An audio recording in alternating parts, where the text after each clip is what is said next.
सम्राट चौधरी क्या थे? साधु यादव के गैंग में एक बदमाश युवा नेता थे। अभी तक तो साधु यादव को ही लोग बोल रहा था। हाँ। अभी राकेश कुमार कहां से आ गए उसमें? अभी उनको बोलने तो दीजिए। आदमी जब बोलेगा तभी तो फंसेगा। 7 साल में तो ये लोग के छाती पे अभी मूंग दलने के लिए हम हैं यहाँ। आज से पहले आपने सुना था कि कोई राकेश कुमार, शिल्पी गौतम रेप और मर्डर में सुना कुछ नहीं ना सुने? मैंने तो कवर भी किया, नहीं सुने थे ना? नहीं सुने थे। अब वो ये कह रहे कि मैं राकेश कुमार वो नहीं हूँ, दूसरा वाला है। तो कौन है ये बता दो। नहीं है तो हम लोग बता देते हैं कौन है, जारी कर देते हैं सीबीआई से रिपोर्ट। अभी काहे घबरा रहे हैं?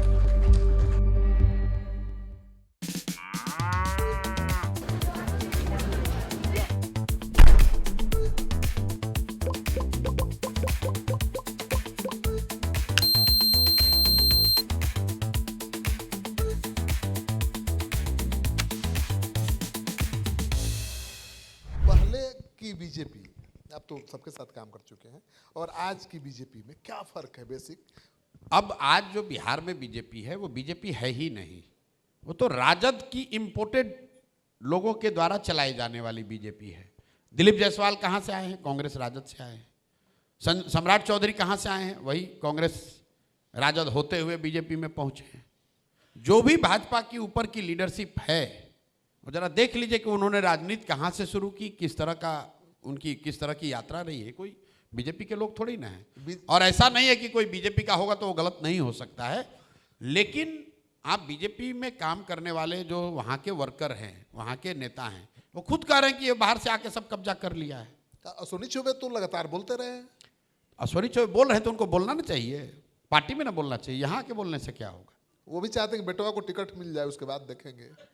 अब वो क्या चाहते हो तो आपको ज़्यादा बेहतर पता है, लेकिन आरके सिंह जी या अश्विनी चौबे जो बोल रहे हैं वो कहीं ना कहीं उस दल में उन लोगों की पीड़ा को दिखाता है जो समझते थे। वो ठीक थे कि नहीं मैं नहीं जानता हूँ, जो समझते थे कि उनका दल दूसरों से अलग है।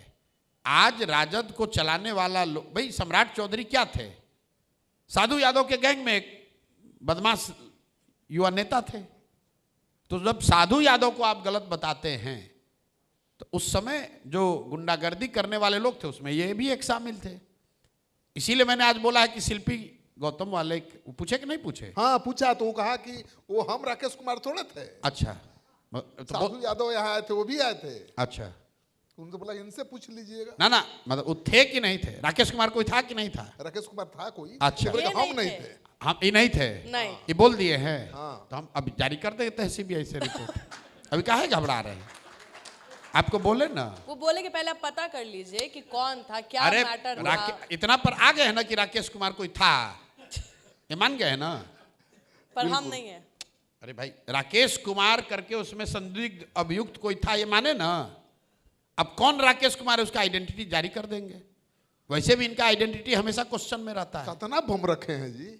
अरे भाई, हम ये अपने सब आप सीआईडी में जाना चाह रहे थे, गलती से इस लाइन में आ गए। नहीं, सीआईडी में जाने की जरूरत क्या है? हमने बोला। अच्छा ये बताइए, आज से पहले आपने सुना था कि कोई राकेश कुमार, शिल्पी गौतम रेप और मर्डर में कुछ नहीं ना सुने? मैंने तो कवर भी किया, नहीं सुने थे ना? नहीं सुने थे। अभी तक तो साधु यादव को ही लोग बोल रहा था। हाँ। अभी राकेश कुमार कहां से आ गए उसमें? अब बिहार की जनता जरा खोजे तो कि कौन राकेश कुमार है। हाँ, हम भी खोजेंगे। आप भी खोजिए, नहीं मिलेगा तो हमसे मदद ले लीजिएगा। हाँ।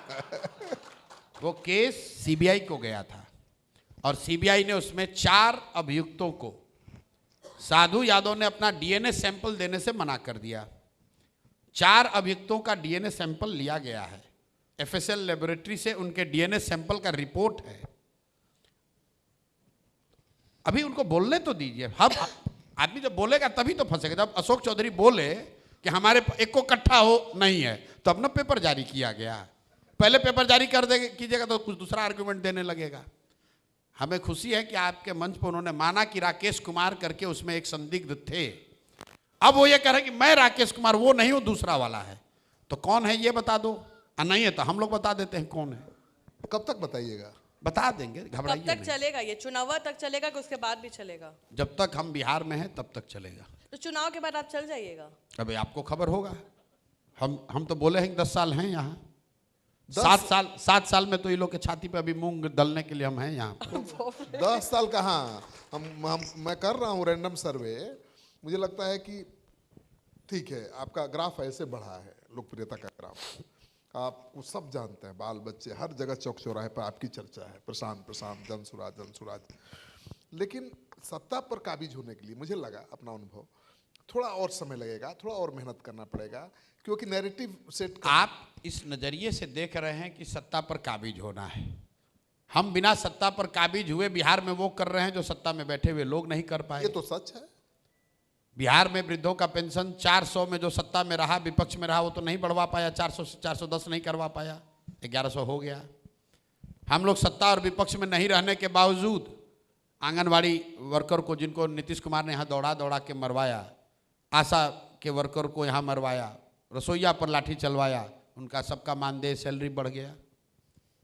जो नीतीश कुमार ने विधानसभा में खड़े होकर कहा कि 94 लाख परिवार को 2-2 लाख रुपए देंगे, 94 लाख को नहीं दिया, चलिए 75 लाख लोगों को तो 10-10 हज़ार रुपया मिला 2 लाख में, झूठे बोला, 2 लाख नहीं दिया, 10 हज़ार दिया, लेकिन दिया तो हम लोग तो वो कर रहे हैं जो कि लोग सत्ता और विपक्ष में बरसों बैठकर नहीं कर पाए।